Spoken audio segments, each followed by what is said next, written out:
All right, folks, we're back. I'm your host, BKP, fielding phone calls during the break, looking at messages. Hi, how are you? I couldn't wait. Man, doesn't my hair look great? I'm having a great hair day. I love it. Yeah, I got a haircut. Not a one of you said anything. Not a word.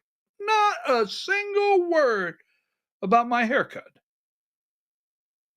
But as long as I care, and I do, I'm your host, BKP. You're watching BKP Politics on voiceofruralamerica.com. Now, I will answer your question. You're wondering who sent me a question with a bunch of questions. I will answer your question in a moment. In a moment, okay? So, Gaza. Wow. And Trump is going to build condos. And I told you yesterday on the show, I said, BB's coming to town. And when Trump takes a look at this shoreline, hi, Diane. How are you? Thank you for pulling out those corrections when necessary, Diane. I appreciate that. 19, right? So 13, 19. 13, this is Gaza in the red area. As you can see, I'm your host, BKP. You're watching BKP Politics on voiceofruralamerica.com. You see the Gaza Strip. Number 19, I showed this yesterday and again today. You know, boom, I said, Trump sees that. He's looking at, wow, that's a nice strip for the Riviera, the condos in the Riviera. And then number 4, it's leveled. Gaza is leveled. And where are they going back home to? Flip over to 19. We're jumping all around. They're going back to stunning proposal. And where are they going back to, these people, to get killed again? I mean, these people are going back, number 17, that have no knowledge of what their future is. So when you hear Trump trying to make a deal in Jordan and Egypt to take these people at the current time, I don't know about the future, so they can have somewhere maybe to sleep, eat, get water, medication. No, we must rush them right back into nothing. And then we must stand up in front of the cameras and say, humanitarian aid, we must have rice over there immediately, and we must get Elon Musk out of USAID for now. So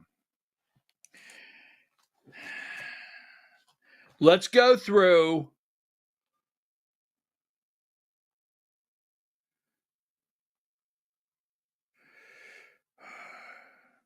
video 10. I want to play a couple of videos this morning of the media freaking out. Video 10, Diane. Gaza is a hellhole right now. It was before the bombing started, frankly. And we're going to give people a chance to live in a beautiful community that's safe and secure. And I think you're going to see a tremendous outflowing of support. I can tell you, I spoke to other leaders of countries in the Middle East, and they love the idea. They say it would really bring stability, and what we need is stability. That was President Trump yesterday, just after proposing that the United States should take control of Gaza and permanently displace Palestinians. The question is, was the president actually serious, or is this meant to be a distraction from Elon Musk's attempts to reshape the U.S. government? So let me just say this. A hellhole before the bombing. He didn't say two-state solution. I told you that earlier. He did not read a statement from the UN. All right. He didn't say, well, there's no outside source could ever solve this. He didn't say in his speech, we're looking for a peaceful solution. I mean, I can show you over and over how it's written. Now, so I'm going to go into a couple things. Let's go into just a little bit of history. All right. And I think it's worth the time because it will lay out, first of all, number 56. This is John Fetterman of Pennsylvania.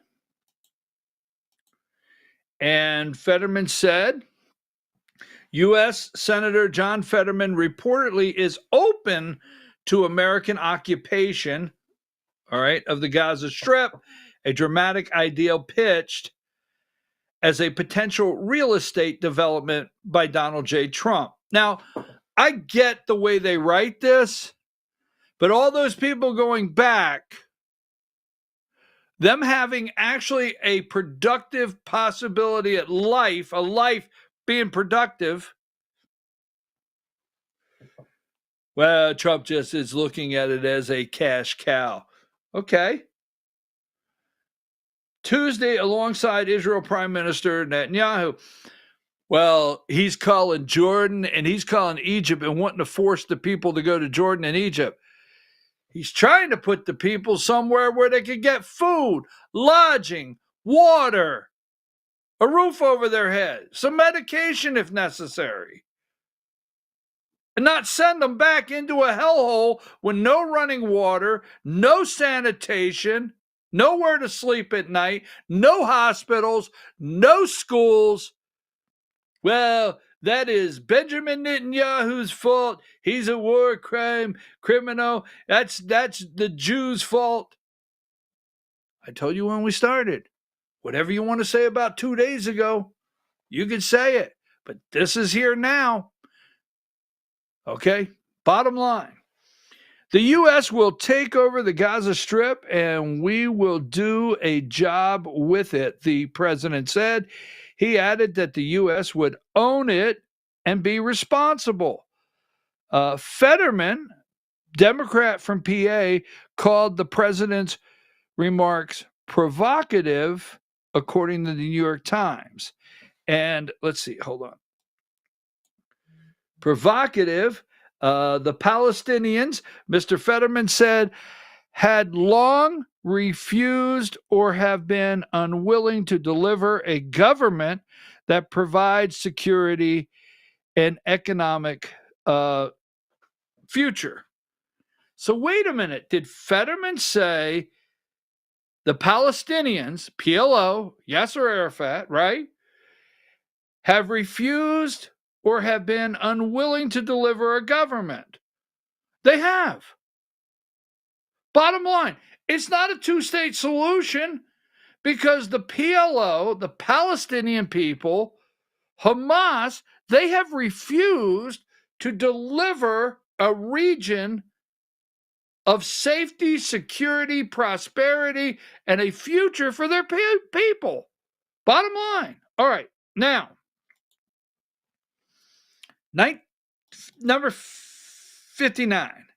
So I just want to show you a couple of these. In the interest of time, you can go do all your research today. So this is Arab News, why the Oslo Accords failed to put Palestinians on a path to statehood. United States President Bill Clinton stood beside Palestinian leader Yasser Arafat, that'd be the guy with the tablecloth on his head, and Israeli Prime Minister, I forget his name, Rabin, left on September 1993 at the White House in Washington, D.C. after signing the Oslo Accords. Now, PLO, you do the research, PLO with this guy, a terrorist organization. We would not allow Yasser Arafat on our property, being the US of A. We wouldn't allow it. We would not make a deal with him because he was aligned with terrorist organizations. Now, he finally said, okay, I won't do that anymore. I will follow the CIA regime change rules.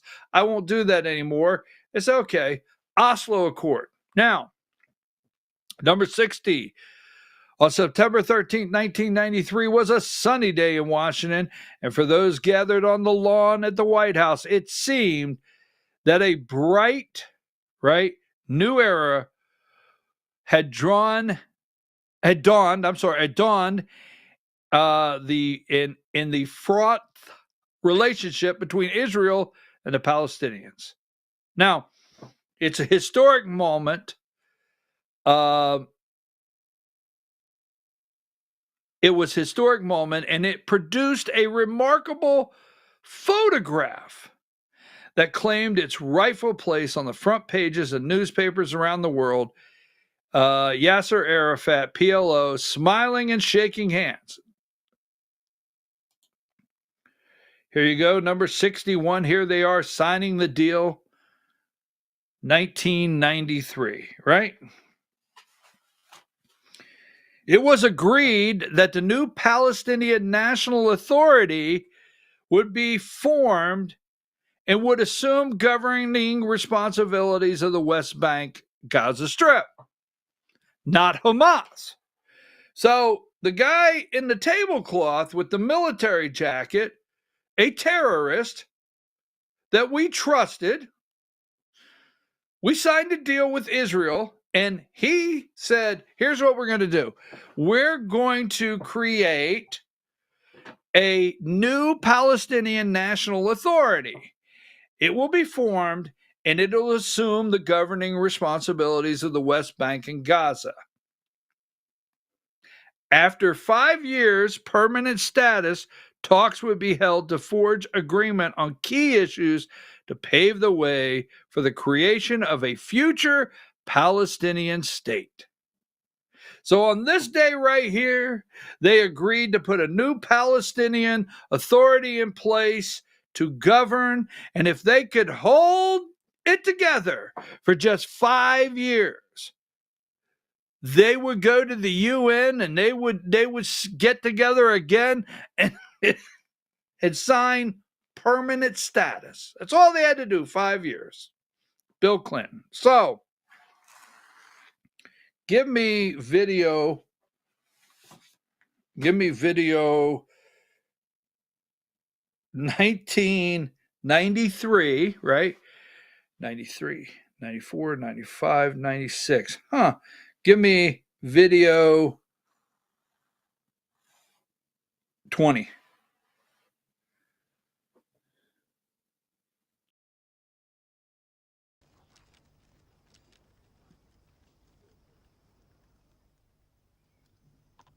Good afternoon. I deeply regret the injuries and the loss of life we've seen on the West Bank and Gaza in the last few days. It points to the urgency for both sides not only to end the violence, but to take positive steps to resolve the issues that divide them. Over the past 24 hours, we have been in constant touch with the Israelis and the Palestinians. Our message to them is this: it is in everyone's interest to resolve their differences peacefully, to work together on security, and to avoid any actions that could make progress on the peace between Israelis and Palestinians more difficult.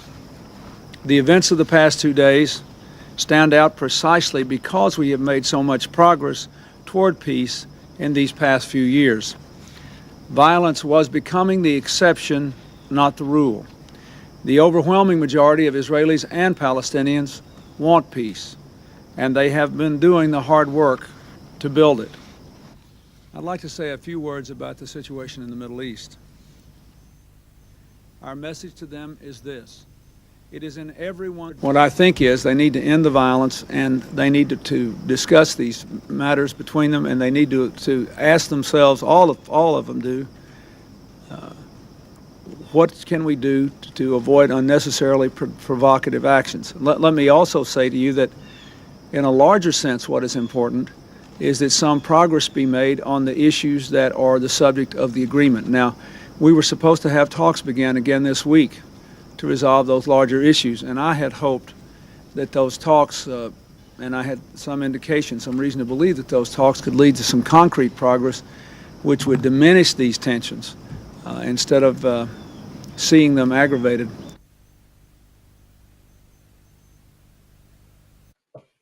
So we have the Oslo Accords, and this is just a tip of the start here in the region.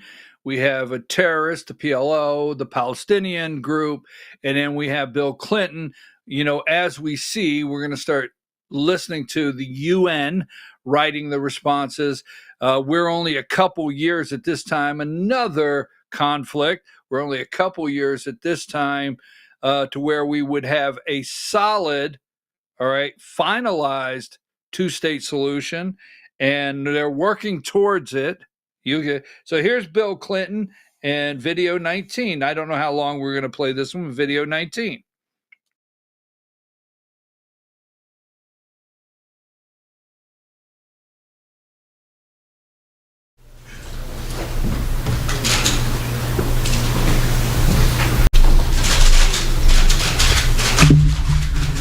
Good afternoon.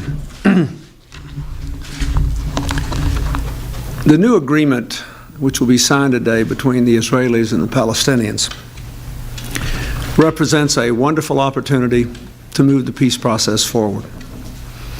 It is a product of hard work and the growing understanding by Israelis and Palestinians alike that the fulfillment of one side's aspirations must come with, and not at the expense of, the fulfillment of the other side's dreams. The two sides have both strong positions to be reconciled and shared interests to be pursued together. They know there's no sense in an endless tug of war over common ground. The United States has been honored to support these efforts for peace. From the signing of the Oslo Agreement on the White House lawn almost exactly 6 years ago, to the Wye River Accords achieved with the help of the late King Hussein, to the peace between Israel and Jordan itself in 1994, down to the present agreement. Our success in these endeavors, of course, goes back to the Camp David Accords under President Carter in 1978. Today I want to pay tribute to Prime Minister Barak for fulfilling his promise to seek a just and lasting peace for the people of Israel, and to Chairman Arafat for his courage in taking yet another step toward mutual respect and recognition. I am grateful for Egyptian President Mubarak's extraordinary efforts in this instance. He had a critical role in facilitating this agreement. All right, so Carter's telling you there that they were 6 years, the Oslo Accords, 1978, the Camp David Accords, right? Arafat, his commitment to a terrorist, all right, should have never been trusted. I mean, back years ago, we should have cleaned out Gaza, is my opinion, cleaned it completely out, started all over. We made a deal with a terrorist thinking that one day this would resolve itself. But that's not really what we thought. We thought working with this terrorist, CIA, regime change, humanitarian missions every year. I mean, the money we have lost over here. So let me just say this: there's Carter again. I mean, there's Clinton. 1993, 1996, 1999 is never ending.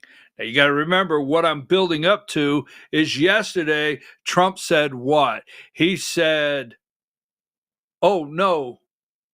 Yesterday, what Trump did not say, he did not say UN and did not read the UN statement. And he did not say two-state solution. So moving right along, let's go with George W. Video 17. I'm not going to play every bit of this, but I just want to show you video 17 leading up to yesterday. For too long, the citizens of the Middle East have lived in the midst of death and fear. The hatred of a few holds the hopes of many hostage. The forces of extremism and terror are attempting to kill progress and peace by killing the innocent. And this casts a dark shadow over an entire region. For the sake of all humanity, things must change in the Middle East. It is untenable for Israeli citizens to live in terror.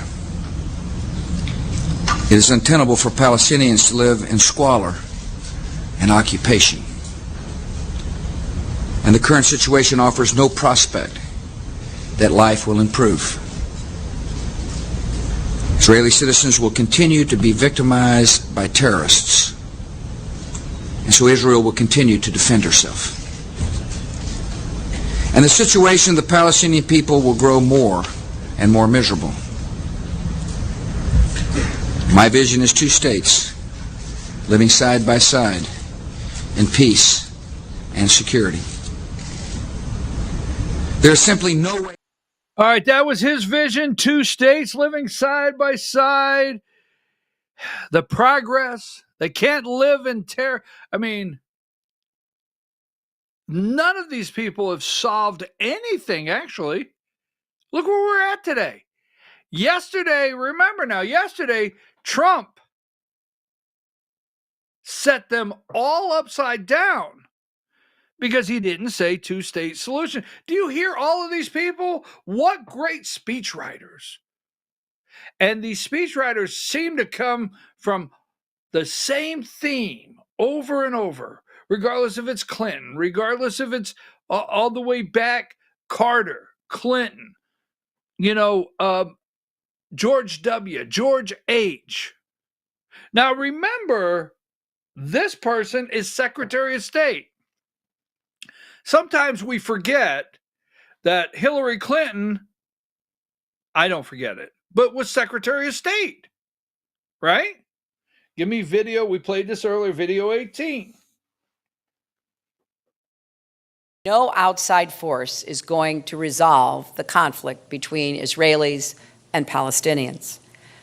Only a two-state solution can provide Palestinians independence, sovereignty, and dignity, and provide Israelis the secure and recognized borders of a democratic Jewish state.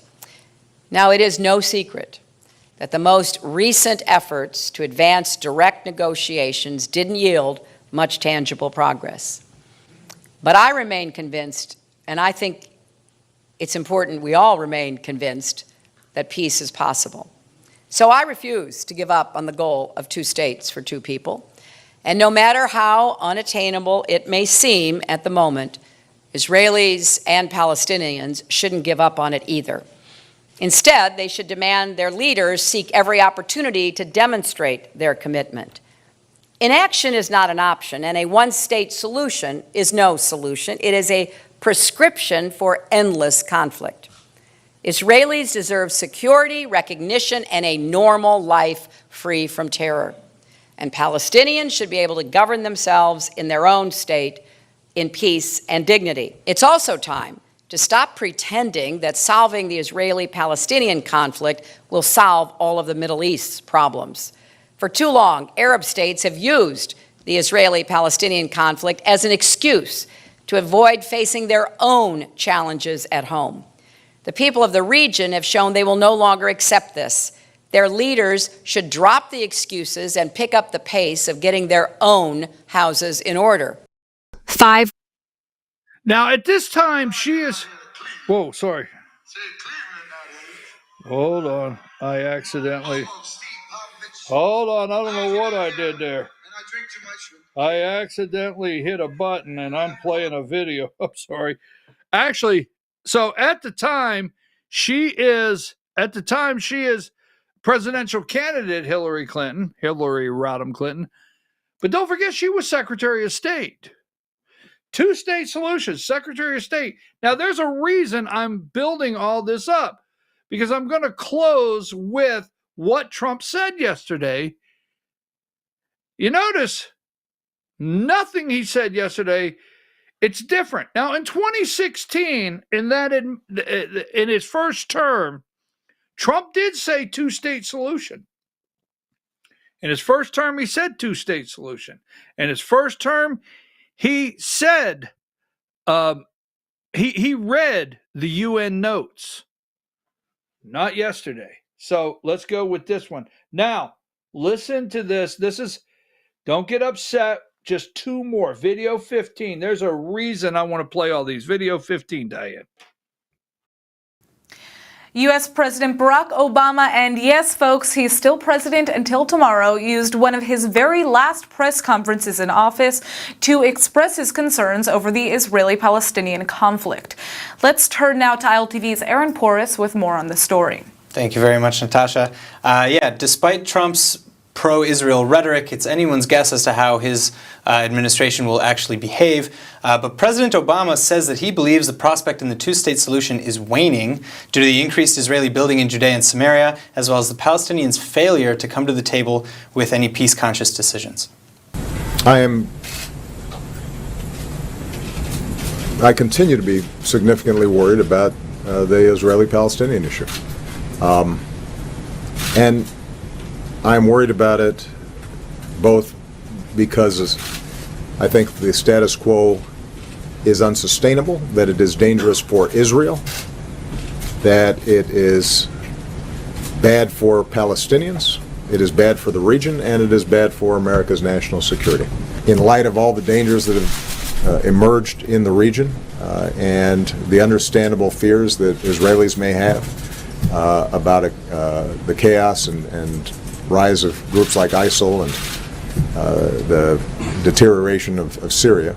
In light of all those things, what we at least wanted to do, understanding that the two parties wouldn't actually arrive at a final status agreement, is to preserve the possibility of a two-state solution because we do not see an alternative to it. Obama went on to call preserve the possibility of a two-state solution because we don't see an alternative to it. No one has ever, for some reason, been able to see an alternative to the two-state solution that's been rammed down our throats since I was a child, my whole life. The UN message, two-state solution. Every one of them reading the UN talking points, so on. There's a reason I continue to show you this, all right? The progress that has been made. So I just have two more to upset you. Then we're going to get into what Trump said. We're going to flip it around. I promise. There's a reason I wanted to go in and really thoroughly do this. Let's go with Jimmy Carter, video 16. This will make your day. The matter of Israel-Palestine. Yes. You want me to comment on that? I do. I'm wondering, I'm wondering, for example, I imagine you would absolutely have stood by his view that there should be no more settlements built in Palestinian territory. I was very excited when President Obama went to Cairo and said that a policy of my nation and my government is no more Israeli settlements in Palestine. And this sent a wave of hope and aspirations for the Palestinians finally to get some basic political and human rights. And of course it was rejected in its totality by the Netanyahu regime. And then I was also encouraged this past May when President Obama repeated the policy that all his predecessors have had since Israel was a nation, since 1967 at least, that Israel should withdraw from the occupied territories except for the 1967 borders modified. And apparently he's abandoned that as well. Now, when he made his recent speech in the United Nations, there was no mention of 67 borders. And I think this... So what do you think is happening? I think it's the political pressures within our country from the supporters of Israel. And I'm a supporter of Israel. I might add to say my hope, my number one international dream and prayer has been to bring peace to Israel. I was involved in the so-called Geneva Accords. In fact, I was involved in the negotiations between the Palestinians and the Israelis, and I made the keynote speech at Geneva when it was announced. And it called for leaving half of the Israelis settlers in Palestine in exchange for some property of Israel that would go to the Palestinians to modify the borders. And when I was speaking on the last time, I had a long discussion with Ariel Sharon, very conservative prime minister. All right, here's the last one. I promise we played it earlier, but I've got to have it in the clip for it to work. Video 21.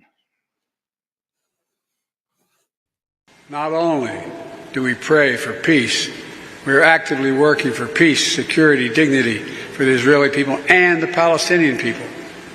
I'm engaged in this day and night. I'm working, as many of you in this room are, to find the means to bring our hostages home, to ease the humanitarian crisis, and to bring peace to Gaza and Israel, and enduring peace with two states for two peoples. All right, so that, I promise you, is the end.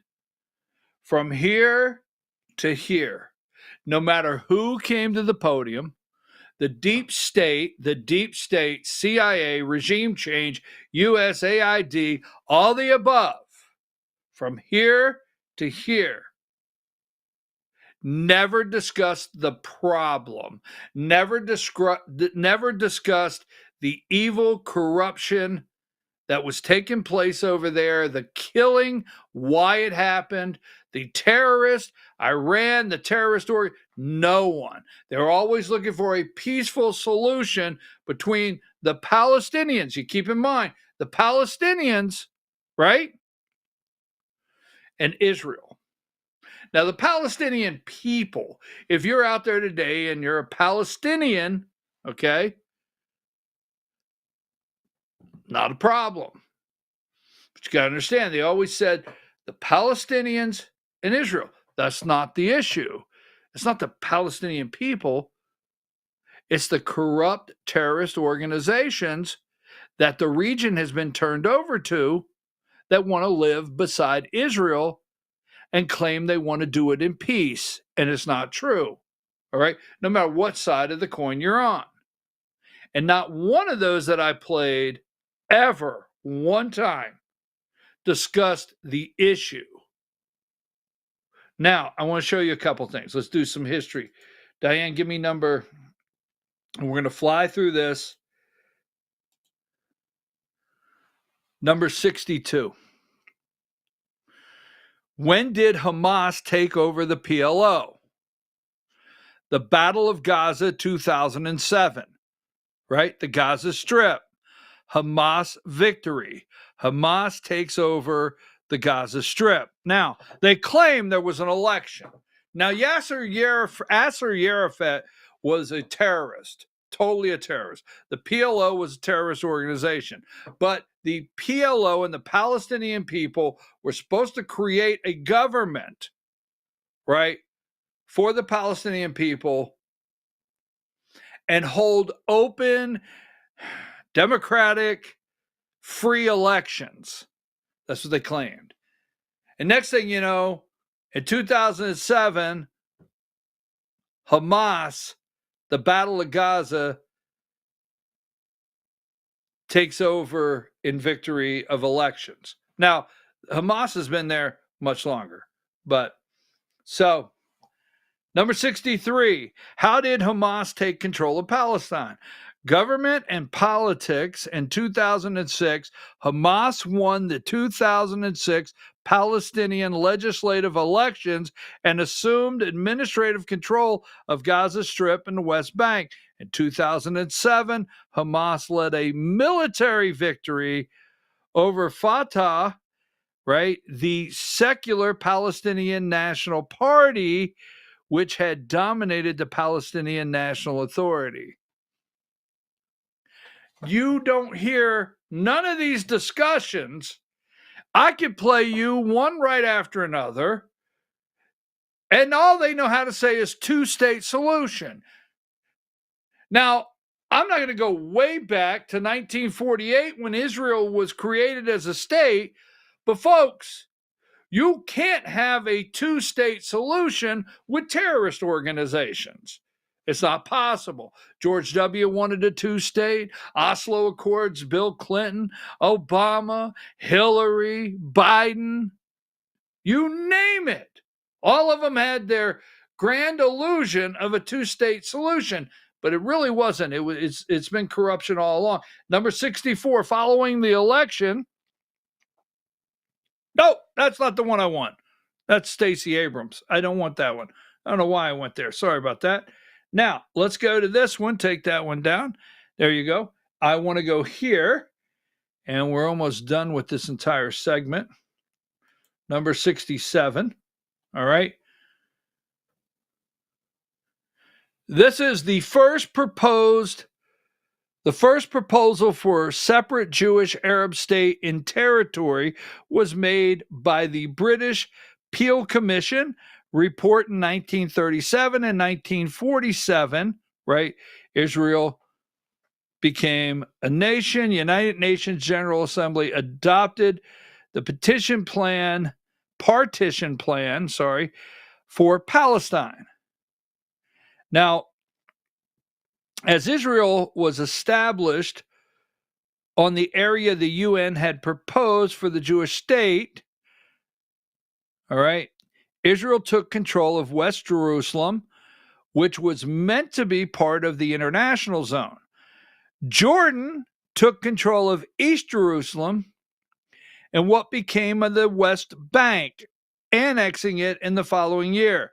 The territory, which became the Gaza Strip, was occupied by Egypt but never annexed since 1967. Now, the Gaza Strip has been militarily occupied by Israel, becoming known as Palestinian territory. So every time you hear about Egypt and the Gaza Strip, and we're going to go to the Gaza Strip via Egypt, don't forget, Egypt has a long history. They occupied the Gaza Strip, but never annexed it. All right? Just keep that in mind as we get ready to wrap up this segment. Give me number 68. The Palestinian Liberation Organization has accepted the concept of two-state solution since the 1982 Arab Summit. Now, my recommendation, if you're bored and you need something to read, go read. I did a little of it. Go read the 1982 Arab Summit. Okay? The Palestinian Liberation Organization, the PLO, accepted the concept of a two-state solution since the 1982 Arab Summit. And in 2017, Hamas announced their revised charter, which claims to accept the ideal of a Palestinian state within the 1967 borders, but without recognizing the statehood of Israel. All right? So you got to keep this in mind. In 1982, the PLO at the Arab Summit said, we're going to recognize a two-state solution. In 2017, Hamas said, all right? In 2017, Hamas said, right? We claim to accept the ideal of a Palestinian state in the 1967 borders, but without recognizing the statehood of Israel. Folks, they don't recognize Israel. All right? Diplomatic efforts have centered around realizing the two-state solution, starting from the failed 2000 Camp David summit and the Clinton parameters following the Taba summit. Is that in 2001? The failure of the Camp David, agreed to two-state solution formed the backdrop. Oh, the violence. Two-state solution also formed the basis of the Arab Peace Initiative in 2006 and 2008. Now remember, Trump, what he said yesterday, we will get back to that. This all leads up to that. Number 69, the 2017 Hamas Charter. The 2017 Hamas Charter presented the Palestinian state being based on the 1967 border. Hamas considers establishment of a Palestinian state, sovereign and complete, on the basis of June 1967, with Jerusalem as its capital. All right. This is in contrast to the Hamas 1988 charter, which previously called for a Palestinian state.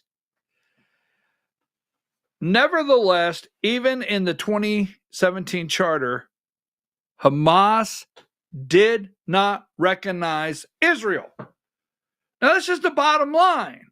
You can hate here, you can hate here, you can hate here. You can blame Benjamin Netanyahu. You can say he's a war criminal. You can say genocide. You can say anything you want. But in 1948, Israel, the land given to the Jews by none other than God, established the country of Israel in 1948. End of story. God deemed that land, and that's my belief, to the Israelis, the Jews. In 1948, they became a state. They don't recognize them, these people. They want a two-state solution. They want to live next door. But on a daily basis, they want to destroy Israel. Now, this is the last one, number 70. All right. Hamas-led attack on Israel on October 7th, 2023. So we know all along when 2017, let me just put this up here one more time because there's a couple things I want you to see before we close up this segment. Give me number 69. Thank you, Diane. I know we're doing some jumping around. 2017 Hamas charter. All right.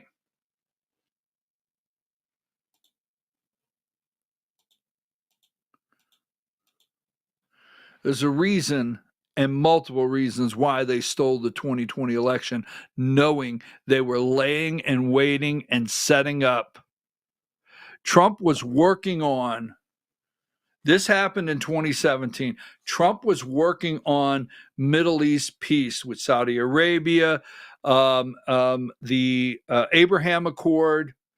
All right, there was some real progress going on in the Middle East when they stole the election. Don't forget it. Really good progress going on in the Middle East when the election was stolen from the American people.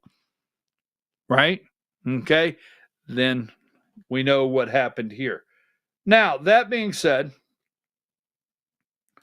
let's go back and break down, now that we know all this, as though, let's go to video 1, CNN, John King, a terrorist problem. Give me video 1. I think it's hard to say that there's a lot of self-determination in Gaza and with Hamas at the helm there. I think that that's just categorically false, especially if you're a woman. Take it away. Hamas does not belong governing in Gaza. Two things can be true at once. I agree with the Prime Minister and the President. You can't have a terrorist group running land. However, does that mean all those Palestinian, but do all the Palestinian people then forever lose their right to self-determination on their land because they have a terrorist problem? Fix the terrorist problem. Well, it's fixing the terrorist problem, and it's beginning as a world to try and rebuild. Fix the terrorist problem. Hamas, no, they should not be governing a terrorist organization. How long have you known that? All the people on that set have these amazing degrees. They're very smart. They're much smarter than I am. Video 2, CNN.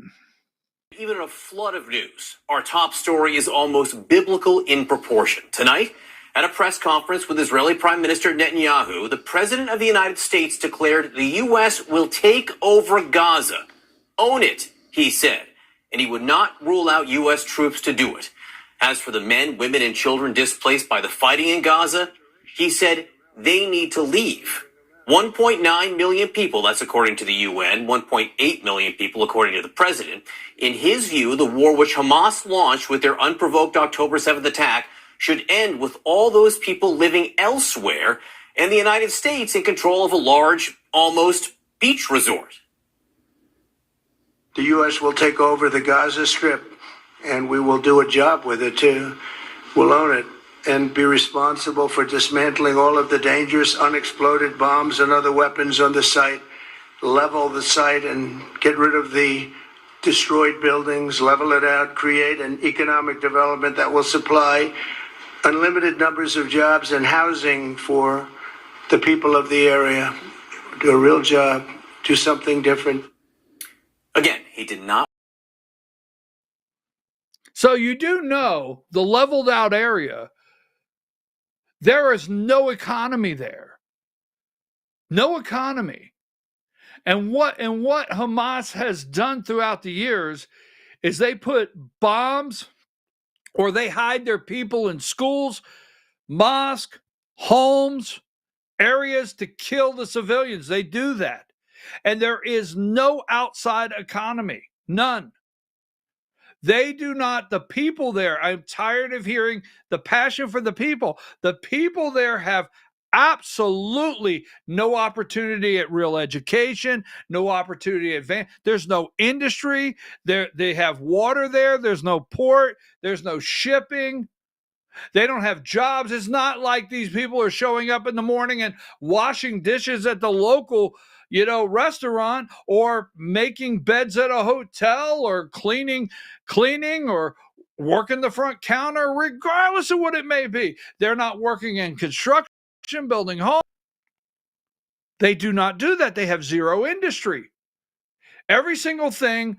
That's the reason over and over and over, year after year, this is a laundromat where we wash money out left and right under humanitarian efforts. Here's one.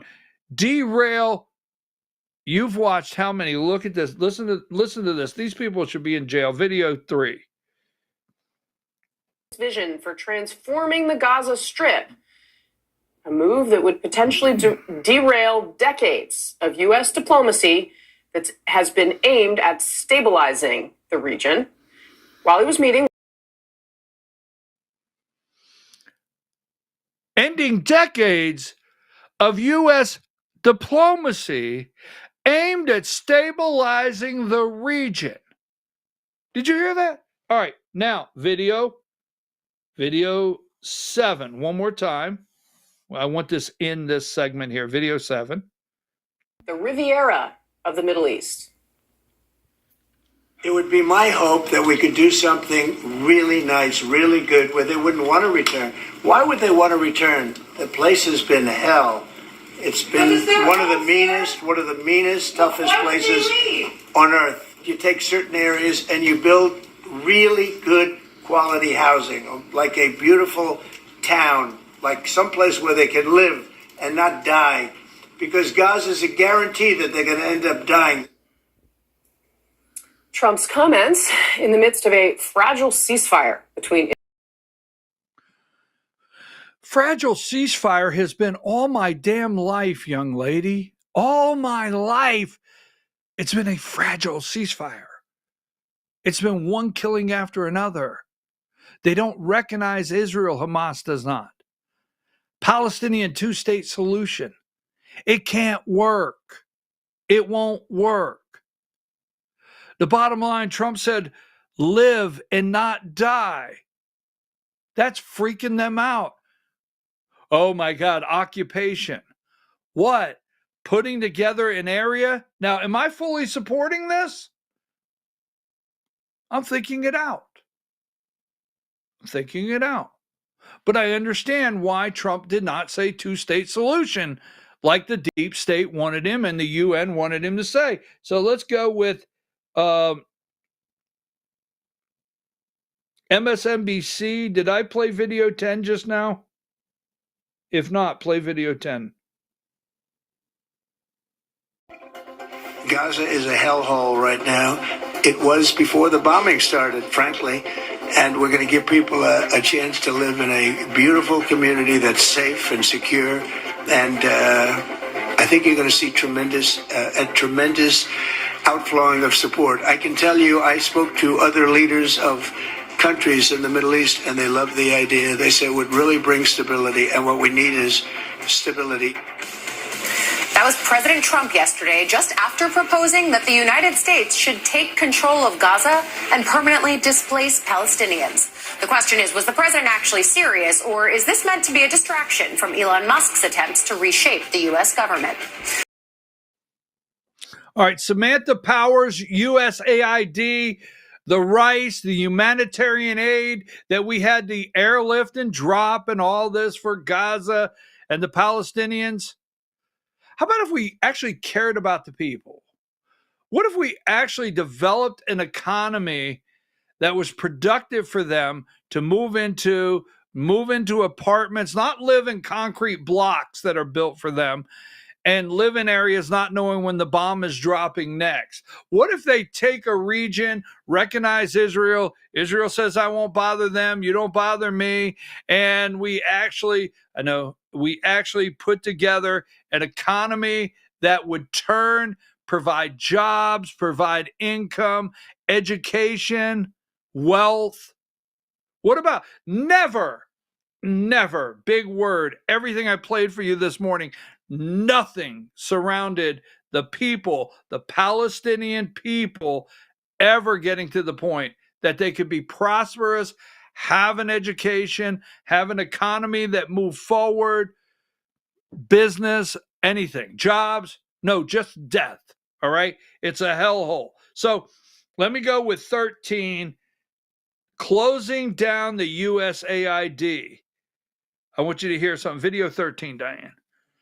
Focusing on the national security impacts of closing down USAID, which is the huge humanitarian arm of the American government. Yeah, yesterday I had a conversation in the evening with one of the USAID. He's a current Foreign Service officer, and he's representing many of these USAID employees abroad within their union. And he was telling me, basically, he said he's done postings in Africa and East Asia. He's very concerned that a country like China will fill in the void and the gap in some of the soft power that the United States and the diplomacy that the U.S. does abroad. We know that China is already using their Belt and Roads Initiative to fund economic and industrial projects in developing parts of the world. Something like USAID, which gives food, medicine, cultural goods out. That is a concern, I think, that other countries, adversaries in particular was the language that he used, could fill in those gaps and destabilize some of the areas that the United States has worked during and after global conflicts in the last 60 years or so since USAID was founded. They have worked to smooth over some of those conflicts where U.S. military has either gone in or out, etc. Or adversaries. Now, pay attention. This has to do with Gaza Strip, okay? This has to do. I told you when we started, USAID, Gaza, Israel, everything's tied together. There's a reason why every step, CIA, regime change, right? USAID, deep state, there's a reason why it all is tied together. And the timing of meeting with Bibi is all together. There's a reason. This person had the nerve to tell you that our humanitarian arm, USAID, and it's not, is a humanitarian arm that attracts governments to the U.S. and keeps China away. That are that they're worried. Now, this is people that say they're worried that China may come in and fill the gap. These people should be taken off the air. I'm serious. I am serious. They should be taken off the air. Void. Fill the void. Fill the gap. Folks, we cannot point to, realistically, anywhere in the world where USAID has provided any kind of industry and growth like the Belt and Road Initiative of China. We are so far behind, we'll never catch up in Africa. We're thankful that President Trump was elected so that Panama, our back door, could get shut down with the Road and Belt Initiative and the Panama Canal, and we could put a stop to it immediately in our backyard. Going to El Salvador, putting a stop to things in Mexico. It's right on our border. It's in our backyard. It's coming after us. And Trump put a stop to it in the South American region. Now, go look at the Belt and Road Initiative through Africa and go look at the manufacturing that China is doing in Africa with thousands of jobs there that they've put together with power plants, roads, shipping. And you think the lies that these people tell the lies that if something happens, China will fill the void? Let me wake you up. Void is filled long ago, while our corrupt people have been stealing trillions of dollars, the treasure from you and I. Give me video. Let's go with 14. I don't even know what this one is. 14. Longtime senator, now Secretary of State. So what's the counter argument here? Because this is the national security concern that on Morning Joe, we talk about this a lot. Yeah. Everyone is talking about the impact of losing this soft power that America has leveraged. Republicans on the Hill that I spoke with on Monday when all this news was breaking basically said that they would like to see a slimmed down version of USAID. And that is something that Secretary Rubio has said as well. The impact of the security threat of our influence around the world. All right, so let me end this. Number 8, Hamas needs to be completely obliterated. All right, completely. Number 1. Number 2, let me wrap this up. I do not have a single problem with what President Donald Trump said yesterday sitting next to Bibi Netanyahu. Not a single problem. What it turns into, I don't know. But at my age, okay, from the time I was a kid, Jimmy Carter, growing up my whole entire life, I've listened to two-state solution. I've listened to the UN. I've listened to peace in the region, okay? And I watched Yasser Arafat. I'll never forget. He came to this country. I watched Trump have the election stolen from the American people. I watched where Donald J. Trump basically had Iran broke. Now we got a country that was basically broke, done away with, stolen an election. Then we have a country that Biden enriched, funded terrorism, and is threatening to kill Trump. Wow. How'd that spin around? So every single one read the talking points. Every single one from the deep state CIA. Everyone. And except Trump. Now let me tell you something. These people have nowhere to go back to. And it didn't just happen last month. The whole entire time in this region. Nowhere to go back to. We had a government in the region that was supposed to be recognizing Israel, and Hamas took it over. We know that. Trump is saying no more death and destruction. Give them somewhere nice to live. Give them schools. Give them, turn the whole shoreline into condos where they can work and where they can, have an economy. Put some kind of shipping there, maybe something.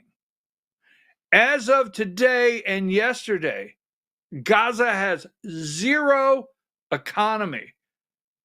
And the reason the Palestinians have let Hamas do what they wanted is because that's who takes care of them.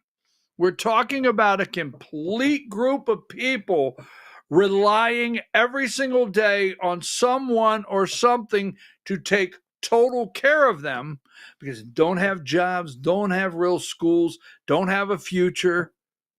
And Trump just said, look, we're going to go in, we're going to dose it down. For once and for all, we're tired of the BS, but we're going to put something together where the people can live, have a job. Now, am I going to finish up with saying right or wrong? I don't know. But I'm not losing my SHI asterisk over it. I'm not going berserk over it. No, not going to. I'm going to let it play out for a little bit. Now, the CIA, give me number 3. They're offering a buyout. CIA is offering all of their corrupt CIA a buyout. Actually, this is the Open Gaza CIA. Give me video 4 before we go to break. Video 4. The U.S. will take over the Gaza Strip. We'll own it. A stunning proposal to take over the Gaza Strip, potentially with American troops, in a plan that could permanently relocate millions of Palestinians. Plus, a major makeover, the CIA offering the entire agency a buyout. Just how far will the president go to reshape the nation's top agencies? And I want the states to run schools, and I want Linda to put herself out of a job. shutting it down, President Trump lays the groundwork for his promise to close the doors at the Department of Education. All right, folks. What say you? I know it's only going to be 45 minutes. I promise I'm going to get it down to an hour. But when we come back, the Georgia Hour. The Georgia Hour when we wait, Diane, before we go, let me answer this question. All right? You can check me out. See if I'm wrong, because this is what was explained to me one day. All right? Now, back in World War II, we have if you go back into World War II, we have the little things that were provided to Hershey candy bars, so on and so forth, right? And Nabisco provided our soldiers in World War II crackers, Nabisco crackers. So every soldier had Nabisco crackers, okay? And for short, they would call them a pack of nabs.